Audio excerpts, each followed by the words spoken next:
Once again, a very good day to all of you. Today I am coming with a new editorial titled as The Great Jobs Hunt, written by Raghuram Rajan and co-writers are Rohit Lamba and Rahul Chauhan. So in this particular article, basically क्या बोलने की कोशिश कर रहे हैं writers कि India के अंदर जो लोग जॉब को सर्च कर रहे हैं, जॉब की तलाश कर रहे हैं, वो लोग कम है। आप शॉक हो जाओगे, कम है इसका मतलब ये है कि सब्सटेंशियली तो काफी बड़ा एक अमाउंट है उन लोगों का जो लोग जो जॉब की तलाश कर रहे हैं। अनएम्प्लॉयमेंट काफी ज्यादा है, लेकिन जितने तलाश कर सकते हैं, क्योंकि काफी सारे लोग अभी पढ़ रहे हैं, पढ़ने में इन्वॉल्व रहते हैं, काफी ज्यादा पोस्ट ग्रेजुएशन तक लोग जाते हैं, फिर कंपटीशंस की तैयारी करते हैं लंबे टाइम तक, तो वो लोग तो इच्छा ही नहीं रख रहे हैं काम करने की अभी। तो वो भी काफी बड़ा सब्सटेंशियल शेयर है उन लोगों का भी, और वो हम देखेंगे फिगर्स के थ्रू बताया भी जाएगा यहाँ पे कि कितना बड़ा शेयर है उन लोगों का। ठीक है, उसके बावजूद फिर मैं बता दूं आपको, आगे जाके हम देखेंगे कि 100 जो लोग होते हैं, वर्किंग एज पॉपुलेशन एक क्राइटेरिया होता है। वर्किंग एज पॉपुलेशन मतलब इंडिया में 15 से 65 साल के जो लोग हैं उनको वर्किंग एज पॉपुलेशन में हम काउंट करते हैं। इसमें से एक वर्क फोर्स निकल के आती है, मतलब जो लोग वर्किंग एज पॉपुलेशन में आते हैं और एक्टिवली वर्क कर रहे हैं या वर्क को ढूंढ रहे हैं, वर्क करने की इच्छा रखते हैं, सर्च कर रहे हैं, वो वर्क फोर्स के अंदर आता है। तो बता दूं मैं आपको, 16 से 65 वर्ष के जो लोग हैं उसमें से एक सैंपल 100 लोगों का लिया जाता है, 100 लोगों का लिया जाता है। तो उसमें से इंडिया में केवल 46% लोग वो हैं जो कि जॉब की तलाश कर रहे हैं और जॉब कर रहे हैं। मतलब लेबर फोर्स जो हमारा है वर्किंग एज पॉपुलेशन में से जो हम काउंट कर रहे हैं, तो केवल 46% लोग हैं। 54% लोग इंडिया के अंदर अभी भी है ना, या तो जॉब की तलाश नहीं, इच्छा नहीं है, वर्किंग एज पॉपुलेशन में आने के बावजूद उन लोगों की जॉब करने की इच्छा नहीं है। कुछ भी उसका रीजन हो, चाहे वो पढ़ रहे हो या कोई और रीजन हो, बट ये आंकड़े हैं। अब थोड़ा हम इसको निटिगिटी में जाके देखते हैं और देखते हैं इंडियन इकोनॉमी को इसके थ्रू एनालाइज करते हैं क्या है। तो यहाँ पर राइटर्स बता रहे हैं कि गवर्नमेंट अभी जो है बहुत ज्यादा डाटा सेट्स वगैरह की कंपनीज को, डाटा एक्वायर करने वाली, सर्वे करने वाली कंपनीज को बहुत ज्यादा प्रमोट गवर्नमेंट अभी कर नहीं रही है। बहुत ज्यादा कंपनीज इंडिया के अंदर है नहीं, लेकिन एक तो क्वार्टरली गवर्नमेंट ऑफ इंडिया का खुद का जो सर्वे होता है पीएलएफएस के थ्रू, जो कि क्या है फुल फॉर्म पीएलएफएस की, पीरियडिक जो आपका लेबर फोर्स सर्वे है वो है। एंड सेकंड एक कंपनी है सीएमआईएस। सीएमआईएस की फुल फॉर्म है centre for monitoring Indian economy. तो ये कुछ कंपनीज हैं जिनके डाटा आ जाते हैं। सीएमआईएस एक प्राइवेट कंपनी है, बट अच्छी बात यह है कि गवर्नमेंट इसके आंकड़ों को मानती है, पॉलिसी मेकिंग में यूटिलाइज करती है। तो राइटर्स का एक पॉइंट ये भी है कि जितना ज्यादा हो सके वो प्योरिटी आनी चाहिए डाटाज के अंदर, ऑथेंटिसिटी आनी चाहिए, तो ज्यादा कंपनीज को इसमें इन्वॉल्व होना पड़ेगा। ठीक है, और गवर्नमेंट को इसको प्रमोट करना चाहिए, तभी जाके एक्चुअली में पॉलिसी मेकिंग टारगेटेड हो पाएगी। क्योंकि जब आपके पास रियल फिगर्स होंगे, रियल आंकड़े होंगे, तभी जाके आप टारगेटेड वे में जो है सर्विस डिलीवरी कर पाओगे। तो यहाँ पे राइटर्स ये भी बोलते हैं कि इस चीज को प्रमोट करने की जरूरत है कि और कंपनीज इसके अंदर इन्वॉल्व हो। बट ये जो दो कंपनीज हैं उनके थ्रू जो आंकड़े आ रहे हैं, तो उसमें भी पता चल रहा है कि इंडिया के अंदर सितंबर और नवंबर में अनएम्प्लॉयमेंट की जो रेट है 7.2% और 8% देखी गई है। इसका मतलब आप समझ रहे हो, अभी मैंने जो आपको क्राइटेरिया बताया, अनएम्प्लॉयमेंट की रेट हम कहां से काउंट कर रहे हैं, वो लोग जो कि वांट मतलब जो कि इच्छा कर रहे हैं, जो कि इच्छा रख रहे हैं जॉब में आने की।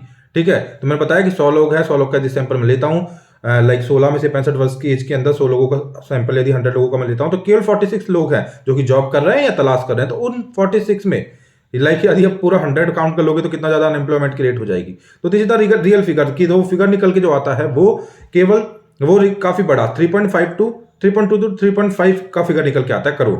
3.2 से 3.5 करोड़ लोग निकल के आते हैं जो कि जॉब की तलाश कर रहे हैं। यहां से अनएम्प्लॉयमेंट निकल रहा है, हमने 100 से नहीं निकाला है, 46 से निकाला है, उसमें भी लोग काम कर रहे हैं और एक्टिवली सर्च भी कर रहे हैं, वहां से ये रेशो निकला है। तो मतलब ये चीज कितनी बड़ी हो सकती थी इन अमाउंट, है ना, इन अमाउंट कितनी बड़ी हो सकती थी। जो 3.2 से 3.5 करोड़ का जो नंबर आ रहा है, आप समझ पा रहे हैं वो कितना बड़ा हो सकता था यदि हम 100 का सैंपल लेते, तो यदि 100 पूरे लोगों को काउंट करते तो। बट 46 लोग ही चाह रहे हैं जॉब करना और जॉब में है वो दोनों मिला के, है ना।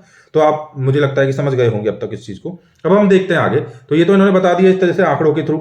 बाद में ये और अच्छी चीज बताते हैं कि ये मैंने आपको बता दिया है कि डिफरेंट जो कंट्रीज हैं, जो यूरोपियन कंट्रीज हैं, जो मैं बता रहा हूं कि 46% जो हमारा है एक्चुअली में लेबर फोर्स जो है वो बन रहा है आउट ऑफ 100 में से। ठीक है, 46% बन रहा है हमारा जो लेबर फोर्स है। वो डिफरेंट कंट्रीज में कितना है, ब्राजील में 58% लोग काम कर रहे हैं, काम करने की इच्छा रखते हैं 100 में से।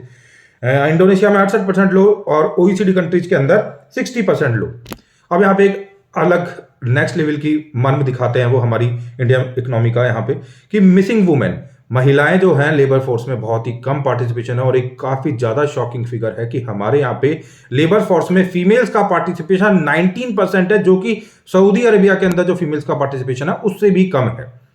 तो जहां पे कि ऑलमोस्ट 50% फीमेल्स इंडिया के अंदर हैं और उनका केवल 19% लेबर फोर्स में होना 19% होना कितना बड़ा एक्चुअली में नुकसान है हमारी इकोनॉमी को, हम कितना ज़्यादा इकोनॉमी को ग्रो कर सकते हैं फीमेल्स का पार्टिसिपेशन बढ़ाते हुए।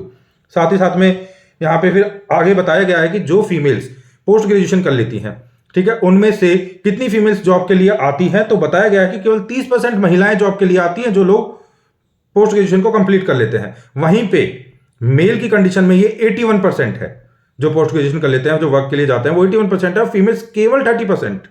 ओके, अगेन फिर आगे ये बताते हैं इसी चीज में, क्योंकि हमने बोला था एक तो बताया जाएगा कि कम लोग हैं जो कि आ रहे हैं जॉब की तलाश करने के लिए, जो आ सकते हैं उसमें से, एंड सेकंड बताया गया था कि क्वालिटी भी अच्छी नहीं है। तो यहाँ पे बताया गया है कि अंडर एम्प्लॉयमेंट, एक ही पर्टिकुलर शॉप के अंदर 5-5, 6-6 लोगों का काम करना, एक ही बिजनेस में 4-4, 5-5 लोगों का काम करना, ये भी इंडिया के अंदर चल रहा है। और लगातार फार्मिंग के अंदर जो कि शेयर कम होना चाहिए फार्मिंग में लोगों के इन्वॉल्वमेंट का, वो शेयर बढ़ रहा है, 2-3-4% से वो शेयर बढ़ चुका है पहले की तुलना में। और ऐसा नहीं है कि पोस्ट पैंडेमिक में हो रहा है, पैंडेमिक से पहले भी ऐसा देखा जा रहा था बहुत सारी चीजों के अंदर कि डाटा बढ़ रहे थे, शेयर बढ़ रहे थे, ठीक है। तो ये भी एक काफी मार्मिक एक हमारी इंडियन इकोनॉमी में जॉब मार्केट को दिखाता है, मार्मिक पिक्चर ये बनाता है, ठीक है। उसके बाद में इसमें आगे और बताया गया है कि राइटर लिखते हैं यहाँ पे कि एक प्रोडक्शन लिंक इंसेंटिव स्कीम है जो डिफरेंट सेक्टर्स के अंदर चल रही है, जिसमें कि प्रोडक्शन को बढ़ाने पे आपको सब्सिडी देने का प्रावधान किया गया है। उसमें राइटर बोलना चाह रहे हैं कि जॉब का जो प्रावधान किया गया है वो बिल्कुल क्रिस्टल क्लियर नहीं है, एंड 2 लाख करोड़ की सब्सिडी दी जा रही है डिफरेंट सेक्टर्स को प्रोडक्शन को बढ़ाने के लिए, लेकिन आईटी मिनिस्टर ने बोला है कि वहां से हम 8 लाख जॉब क्रिएट करवाएंगे। 2 लाख करोड़ की सब्सिडी देके आप 8 लाख जॉब क्रिएट करवाते हो, तो पर जॉब आपका जो सब्सिडी आप प्रोवाइड कर रहे हो वो 25 लाख की प्रोवाइड कर रहे हो। 25 लाख की सब्सिडी में केवल एक जॉब क्रिएट कर रहे हो, ये भी एक फंडामेंटल क्वेश्चन है कि क्या केवल एक जॉब क्रिएट की जाएगी 25 लाख की सब्सिडी के अंदर, ठीक है।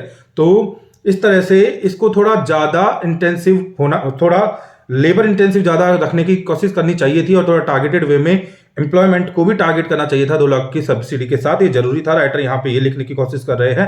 एंड फाइनली वो बोलते हैं कि गवर्नमेंट को, सिविल सोसाइटी को, प्राइवेट सेक्टर्स को, सबको एक साथ मिलकर आना पड़ेगा, बिकॉज यहाँ पे हमारी क्वांटिटी मैटर नहीं करती है, क्वालिटी भी मैटर करती है। क्वांटिटी में हम केवल जीडीपी के फिगर्स को देख रहे हैं, केवल उसी चीज को शो कर रहे हैं, इक्वलिटी में और समता के साथ डिस्ट्रीब्यूशन हो चीजों का, सबको एम्प्लॉयमेंट वगैरह मिले, उस चीज को इंक्लूसिवली हम नहीं लेके चल रहे हैं, तो ये चीज अच्छी नहीं है।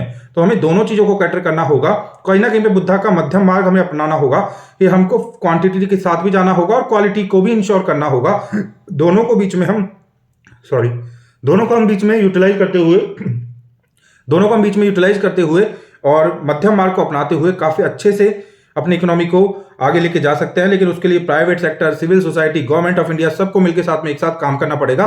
दिस इज द डिमांड, ये डिमांड है। तो ये सब कुछ काफी अच्छे से इस पर्टिकुलर एडिटोरियल के अंदर लिखा हुआ है। ऐसे ही एडिटोरियल्स के लिए हमारे साथ कनेक्ट रहें। हमको इंस्टाग्राम पे, फेसबुक पे, यूट्यूब पे आप फॉलो कर सकते हैं। धन्यवाद।